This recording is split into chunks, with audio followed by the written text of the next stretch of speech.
Hi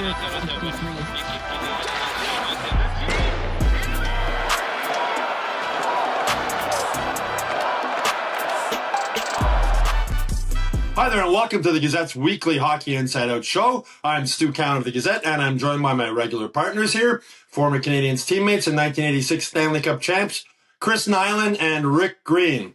Well, guys, the Canadiens lost 4-1 in the Philadelphia Flyers Tuesday night at the Bell Center, dropping their home record to 8-9-1. Knuckles, why did the Habs struggle so much on home ice? You know, I don't know. It seems to me like they are a bit more prepared on the road to play maybe a simple hockey game on the road. At home, I don't know. Did they get comfortable? Do they think they're just going to show up and win? I think it all boils down to, listen, we know they have defensive struggles in their own end. There's no question. But maybe, just maybe on the road, they jack up that intensity more and understand that it's not going to be easy to win on the road. And they've been a good road team, there's no question. But boy, at home, I don't know what it is, to be honest with you.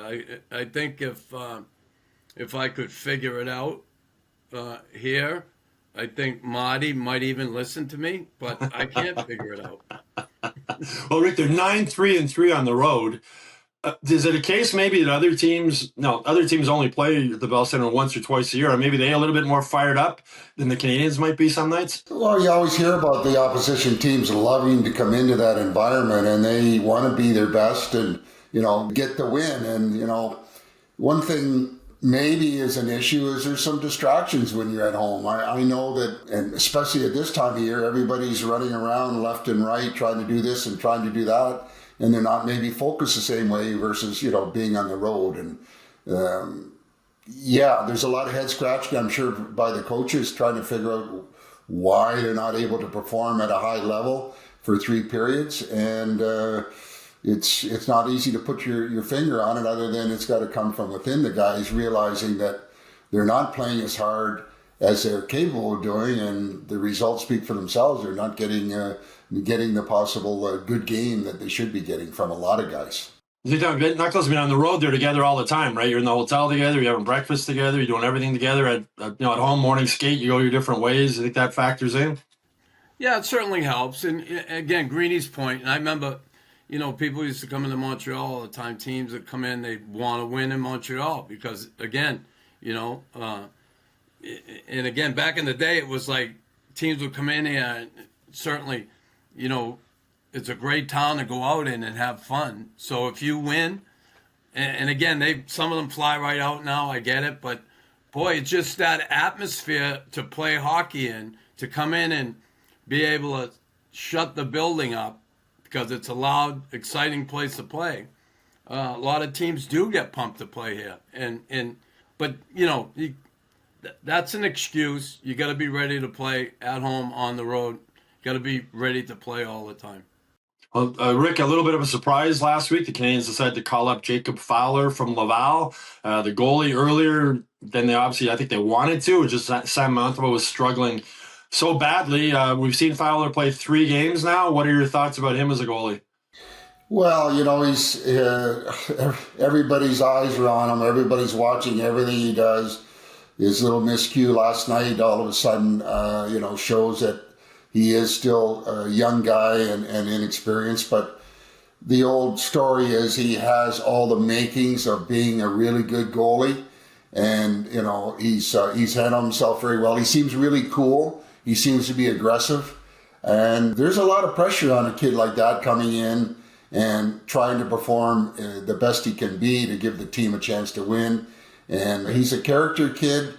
It's going to take a little bit of time. And, this is a normal type of growing pains that we're seeing that, he's maybe not getting that save that he would like to get at a given time, but he definitely has all of the qualities to be a real good one. And, hopefully they'll continue to develop and he can be a big piece of the organization moving forward. Yeah, a lot of fans, Knuckles, thinking he's just going to step in. This guy's the number 1 goalie of the future. It's sort of guaranteed. It's never easy, right? We saw with Carey Price, he struggled early in his career here. Other goalies before him, it's not an easy jump. I was sort of surprised that Marty St. Louis didn't start Dobish after he had played so well against Edmonton. I'm surprised he didn't go with him back-to-back games. Were you surprised to see Fowler get the start? No, Against- again, I'm not surprised by a lot of things. Like when you see Abba sitting out, then back in, out, in and out. So Marty thinks his own way. He has his own thoughts. And yeah, would I have liked to see Dobesh? I don't know if it. I'm not saying he wouldn't have won the game, but they didn't. Come on, 10 shots in 2 periods. Mm-hmm. You're not getting a whole lot of support there offensively at home. The physical play, yeah, and listen, the kid, yeah, he has a whole lot of potential. But again, I'm just going to go back to the team and the way they play defensively. I don't care who you are. And mind you, where's the communication from the defenseman on that goal, Rick? They left him hanging there. Young goalie like that, you got to be able to communicate with him. Anyway. Once in a while, I agree with you, and I do agree with you on that front. And that second goal too. I mean, the Flyers guy came down the side near the end of the period, and 5 Canadiens players staring at the puck. Nobody even noticed he came into the zone. It does not matter who the goalie is in that case. Somebody got to have that wide guy. Josh Anderson's out wide. Who's picking him up? Everybody's staring. They're all back in kind of position, but they're all looking at the same guy with the puck. No one's turning around picking up anybody, and it's a tap-in goal. I mean, does Dobesh make that save? Maybe not. Maybe. Who knows? Does Montembeault? Maybe not. Maybe. Doesn't matter, the goalie, on a play like that. I mean, you got to get lucky and get across there, and hopefully it hits you as you get across, but that's a difficult one to stop. All them pass across, east-west pass, tough on goalies. Well, I tweeted a screenshot of that last night during the game, and there's 5 Canadians in the defensive zone, and there's 2 Flyers, and all 5 Canadiens guys are looking at the puck. Rick, when you were coaching defense, that would drive you crazy. Puck watching and not having a clue what's going on around you is the worst scenario for defeat. Just because you're not able to make the adjustments to who maybe is more dangerous to score the goal. And, the classic Jean Perron head on a swivel, you got to kind of look around. You got to identify who's out there, where they are at all times, because it happens fast. And especially for the defenseman, the last thing you want to do is say, okay, I have my man, I'm focused on him, but if he doesn't pay attention to maybe what's going on behind him, then he can't react the right way. And that's kind of a bad situation to have happen, especially for those guys back there that are the last stand before the goaltender. And it's happening way too often. Every game you can talk about situations where there's breakdowns defensively or, the guys haven't picked up the right guy. And I don't care who's in net, they're point-blank chances. You can't give over and over point-blank chances to guys that can really shoot the puck and can capitalize on, miscues on the defensive side. And they do too much of that, and the result is they're giving up way too many good prime A scoring chances because there's breakdowns and guys are not focused and aware of where they need to protect and when they need to go to those areas. Well, today was supposed to be a full practice. They changed it to an optional practice, Knuckles. If you were coaching today, what would you do to try and fix that problem? I guess it'd be a video session since it's only an optional practice. Yeah, you got to use video. You got to show them the mistakes they're making. And then you got to also show them when they're doing it right. When they're doing it right, to reinforce that. I remember, and again, I go by Jacques. Jacques would always sit down and say, listen, I'm going to show you mistakes here. I'm not picking on anybody. I'm not pointing, but we got to correct these things. And then he'd show those, and then he'd always finish it with positive, showing you when you do it right. And, like on that second goal, Demidov has a beat on the puck. Carrier comes flying down, takes himself totally out of the play, and it's a 2-on-1. Like crazy. Like, do you really have to pinch there? And when you play that high-risk hockey like that, man, there are times you have to recognize, I better not go here. And you can blame it on the floor with third man high. But Demidov has a beat on the puck. You don't have to go help him there. Yeah, he's going to get pressure, but that's life. You got to play on the wall there. Sometimes you got to recognize what's in front of you and say, I'll err on the side of caution. Ends up a 2-on-1, and they executed it perfect. They moved the puck just before the blue line, made the goalie move, the D-man move. It goes back to Zegras. Bingo. See you later. So, yeah, you got to make better decisions at times, and it's a game of mistakes, but those big mistakes like that can cost you. We were talking about the goalies before there, Rick, and, they were in a period here, 3-goalie situation again. We saw that 2 seasons ago when Allen and Montembeault and Primo, the Canadiens yesterday afternoon, just before the game, announced that they've sent Samuel Montembeault down to the AHL for a conditioning stint. A player in his situation has to agree to go down. He obviously did. The maximum amount of time he can stay there is 14 days. Marty said after the game that Montembeault would play Thursday, Saturday in Cleveland, and then rejoin the Canadiens Sunday in Pittsburgh. Just what were your thoughts when you learned that he was being sent down, and how does a veteran handle that? Well, I got to give Montembeault full credit for accepting that, that move, that demotion, if you will. But he knows down deep he has to find a way to get his game back. And I think down in his heart he doesn't really believe that he can do it maybe at the NHL level without, continuing with his struggle. So they want him to go down there. He's willing, obviously, to accept that and take that challenge to find his game at the American League level. So that'll hopefully build some confidence and get him back to, being able to play with confidence and make those critical saves that he was doing before that he's not doing now. And, again, character on his part is nothing but positive from the standpoint that he's willing to accept it, and he feels that's in the best interest of him as a player and probably as a team. Well, a bright spot for Montembeault is that Laval had already left for the 12-hour bus ride to Cleveland before they decided they were sending him down, so he gets to fly to Cleveland. I'm sure it's not a direct flight, though. But, Knuckles, what would your advice be to Sam Montembeault at this point? Enjoy the bus ride on the way back. Listen, he agreed to go down. He's still going to get his paycheck. He's going to go down there, probably play 2 games, try and get his confidence back. Obviously, they're not going to play him the next 2 games here.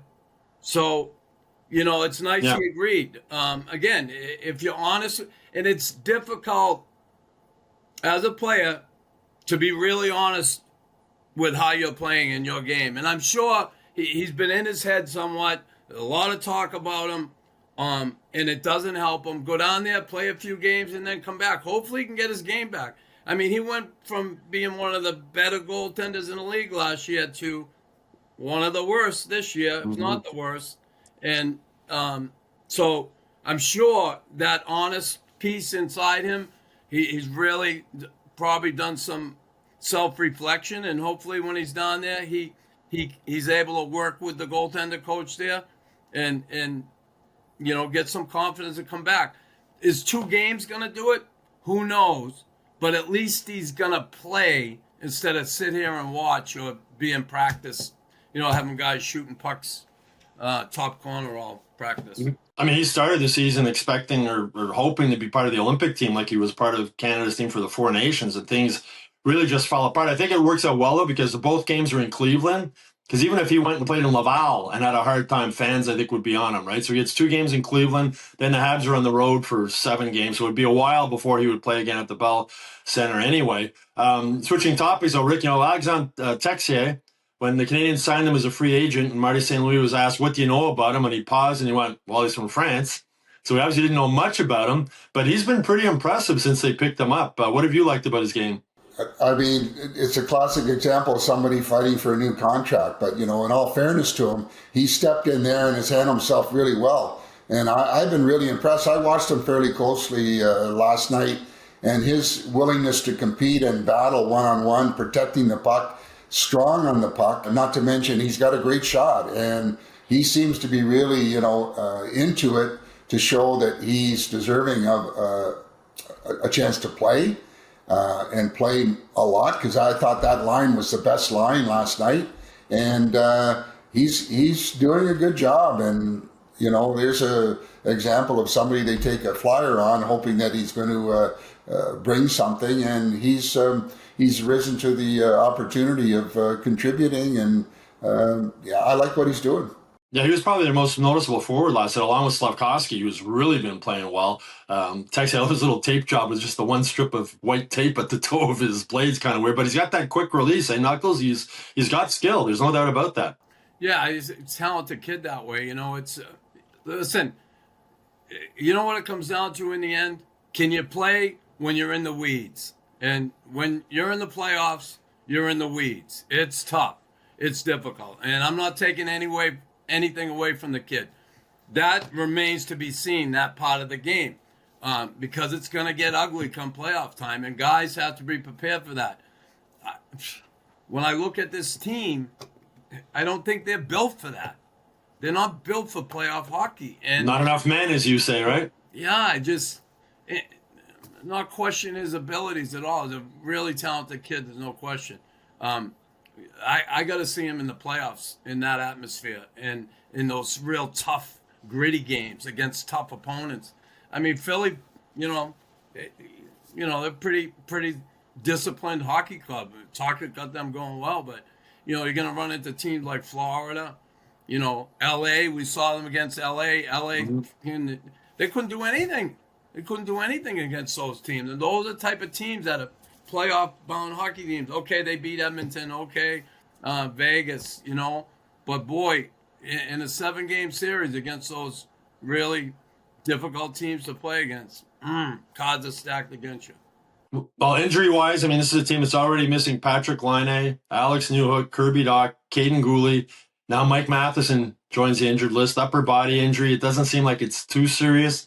They're saying day-to-day. We saw how much they missed them last night against the Flyers. Rick, if he's out for any extended period of time, can the Canadiens keep winning without him? It's a shame you take a key piece out of that group back there that logged so many minutes and so many critical, situations, and it hurts. I mean, you feel it, and the group feels it, and hopefully this day-to-day thing is exactly that, and it doesn't, play out to, like a lot of times the day-to-day becomes month-to-month. But I don't know the degree of it, other than we have to hope that it's going to be positive from the standpoint it's a short-term deal, because they can't keep losing bodies like this and expect to have any type of success in their team game. And he's a huge part, and sorely missed.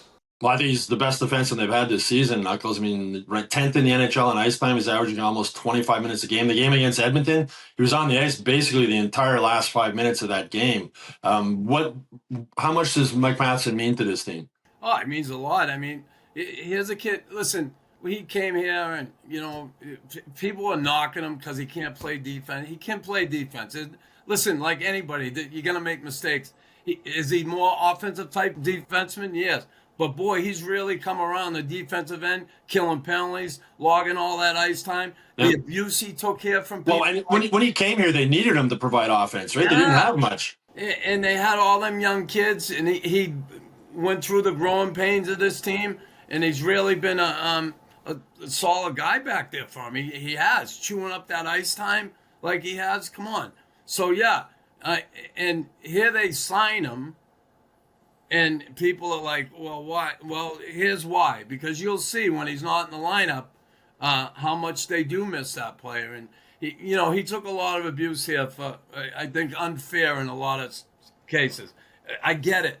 Offensive type guy. But, boy, he's a big part of this team. Well, it's not the first offensive defenseman to take heat here, right? Patrice Brisebois, PK Subban. Sorry, I cut you off there, Rick. What were you going to say? No, I was just going to say, let's not forget the veteran presence in the dressing room. And, this type of ingredient that you bring to the group is vital, and he's a huge part of that. And like I said, those type of players you need to have in your lineup if you're going to move forward. And like I said, hopefully it's not going to be too long. Well, with him out, Rick, I mean, Lane Hutson's going to pick up a lot of those minutes. He played 27 minutes last night, I think. Rookie of the year last year. Where have you seen his game improve or maybe change this season, Rick? I am really impressed with his skating. I mean, when I first saw him, I thought he's really seemed to struggle with his skating, but He's not a pretty skater, that's for sure. Yeah. It's not, but he gets it done. Yeah. Like he can motor. I see him coming up the ice, and I have to look twice and go, "Is that really him?" So that part of his game is really improved. I think his shot has gotten better And shooting more too. Yeah. Shooting more. So those two areas stand out to me as being, big improvement.